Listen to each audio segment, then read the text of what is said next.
আসসালামু আলাইকুম। আপনারা সবাই কেমন আছেন? আশা করি ভালো আছেন। আলহামদুলিল্লাহ আমিও ভালো আছি। আজকে আমি একটি লং ফ্রকের কাটিং এবং সেলাই আপনাদের সাথে শেয়ার করব। আশা করি সম্পূর্ণ ভিডিওটি দেখবেন এবং আমার সাথেই থাকবেন।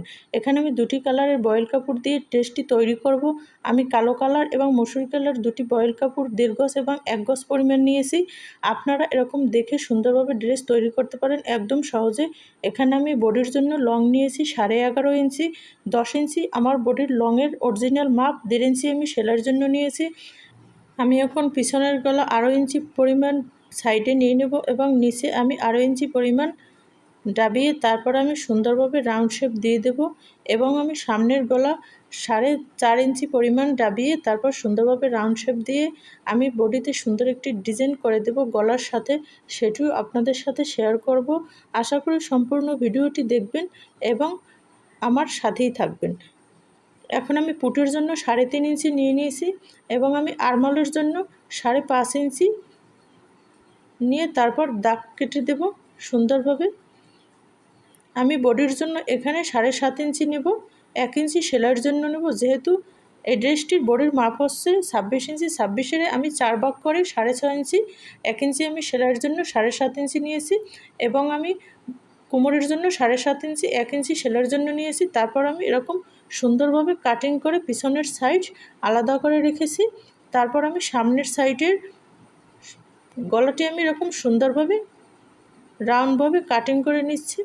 এখন আমি নিচের পার্ট একটু ডিজাইন করে কালো কাপড় দিয়ে কাটিং করে রেখেছি এবং হাতাটাও আমি একই ডিজাইন করব, সেটিও আপনাদের সাথে শেয়ার করব। আমি সর্বপ্রথম হাতাটিতে কিভাবে পাইপিং লাগাই সেটিও আপনাদের সাথে শেয়ার করব। একদম সহজ, আপনি চাইলে এক কালার কাপড় দিয়েও ড্রেসটি তৈরি করতে পারেন। আমি একটু ডিজাইন করলাম, একদম সহজ ডিজাইন, সেটি আপনাদের সাথে শেয়ার করলাম। আমি এখানে সামনে কালো কাপড় দিয়ে তার উপরে আমি একটি পাইপিং লাগিয়ে দিয়েছি। আমি এখানে 2 ইঞ্চি পরিমাণ পাইপিংয়ের জন্য কাপড় কেটে রেখেছিলাম। আমি নিচ থেকে পাইপিংটি লাগিয়ে তারপর উপরে উঠিয়ে এরকম সেলাই দিয়ে দেব।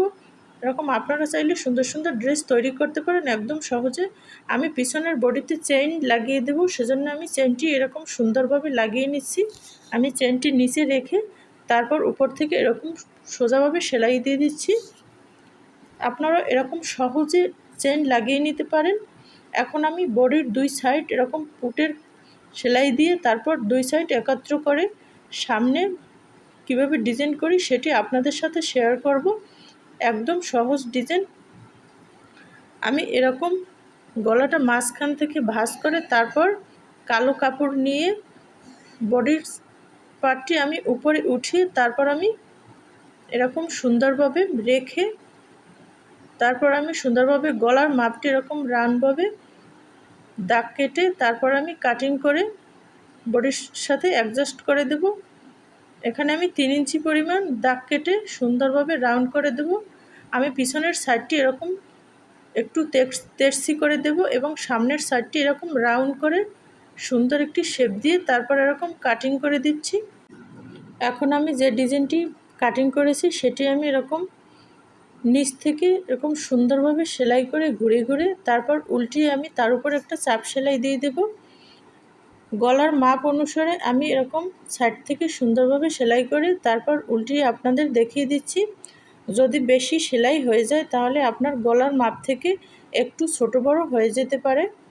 আমি এই ডিজাইনটি সেলাইয়ের জন্য 1/2 ইঞ্চি রেখে তারপর কাটিং করেছি। যেহেতু আমার বডির সাইড দুটি অ্যাডজাস্ট করা, সেজন্য আপনি খেয়াল করে 1/2 ইঞ্চি সেলাইয়ের জন্য রেখে দেবেন, না হয় গলার মাপের চেয়ে এলোমেলো হয়ে যেতে পারে। এরকম উল্টিয়ে তারপর কর্নারগুলো শলার মাধ্যমে একটু সুন্দরভাবে ঠিক করে তারপর সাইড থেকে এরকম সুন্দরভাবে চাপ সেলাই দিয়ে তারপর আমি আপনাদের দেখিয়ে দিচ্ছি। আমি সম্পূর্ণ ভিডিওটি আপনাদের জন্য একদম আস্তে আস্তে করেছি যাতে আপনারা একদম সহজে বুঝতে পারেন। প্লিজ সম্পূর্ণ ভিডিওটি দেখবেন স্কিপ না করে, তাহলেই আপনি বুঝতে পারবেন। একদম সহজ ডিজাইন, আপনারা একবার দেখলেই সম্পূর্ণ ড্রেসটি তৈরি করতে পারবেন একদম সহজে। এরকম সুন্দরভাবে সাইড থেকে আমি চাপ সেলাই দিয়ে দিচ্ছি।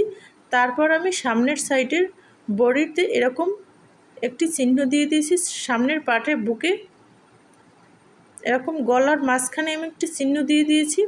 তারপর আমি সামনের সাইড থেকে এরকম গলার মাঝখান থেকে আমি ডিজাইনটি এরকম লাগিয়ে নেব। একদম সহজে এরকম সাইড থেকে আমি ঘুরিয়ে ঘুরিয়ে সম্পূর্ণ গলার পিছন থেকে সামনে পর্যন্ত আমি এরকম ঘুরিয়ে ঘুরিয়ে ডিজাইন দুটি লাগিয়ে নেব। আপনারা এরকম দেখে একদম সহজে লাগাতে পারবেন। আমার সম্পূর্ণ গলার ডিজাইনটি লাগানো শেষ। এখন আমি নিচে দুটি পাইপিং করে দেবো। সেজন্য আমি 1 ইঞ্চি পরিমাণ কাপড় কেটে তারপর ভাঁজ দিয়ে রেখেছি। তারপর আমি এরকম আস্তে আস্তে সেলাই করে দিচ্ছি। একদম সহজ, এরকম আপনারা একটু সহজ ডিজাইন করে দিতে পারেন, তাহলে আপনার ড্রেসটি দেখতেও ভালো লাগবে। আমি এখন গলার জন্য 1 ইঞ্চি পরিমাণ তেরছিভাবে কাপড় কেটে রেখেছি, সেটি আমি উল্টো সাইড থেকে লাগিয়ে তারপর আমি দিক সাইডে সুন্দরভাবে ভাঁজ করে আপনাদের দেখিয়ে দিচ্ছি। এরকম আস্তে আস্তে ঘুরিয়ে ঘুরিয়ে লাগিয়ে আমি দিক সাইডে এরকম সুন্দরভাবে ভাঁজ করে দিচ্ছি। আপনারা এরকম আস্তে আস্তে করলে যে কোনো জিনিস আপনি সহজভাবে করতে পারবেন। আমি এরকম আস্তে আস্তে ভাঁজ করে তারপর না টেনে গলাটা সেলাই করে নিচ্ছি। তারপর আমার গলাটা সেলাই করা শেষ হলে আমি 2 সাইডের হাতা দুটি লাগিয়ে তারপর নিচের কুচির কাপড়টি লাগিয়ে নেব। আমার এই গলার ডিজাইনটি করা শেষ। এখন আমি হাতা দুটি করে রেখেছিলাম, সেটি আমি এরকম কাঁধের সাথে অ্যাডজাস্ট করে তারপর আমি নিচের কুচির কাপড়টি এরকম লাগিয়ে মাপ অনুসারে সাইড সেলাই দিয়ে আপনাদের সম্পূর্ণ ড্রেসটি দেখিয়ে দিচ্ছি। আমার সম্পূর্ণ ড্রেসটি তৈরি করা শেষ। একদম সহজে আপনারা একবার দেখলেই ড্রেসটি তৈরি করতে পারবেন। বাসায় বসে আপনার বাইরে যেতে হবে না। এরকম ফুল হাতা দিয়ে ড্রেস বাচ্চাদের জন্য আপনি বাসায় বসেই তৈরি করতে পারবেন। যদি কোনো ভুল হয়ে থাকে ক্ষমার দৃষ্টিতে দেখবেন। আজ এ পর্যন্তই। সবাই সুস্থ থাকবেন, ভালো থাকবেন। আল্লাহ হাফেজ।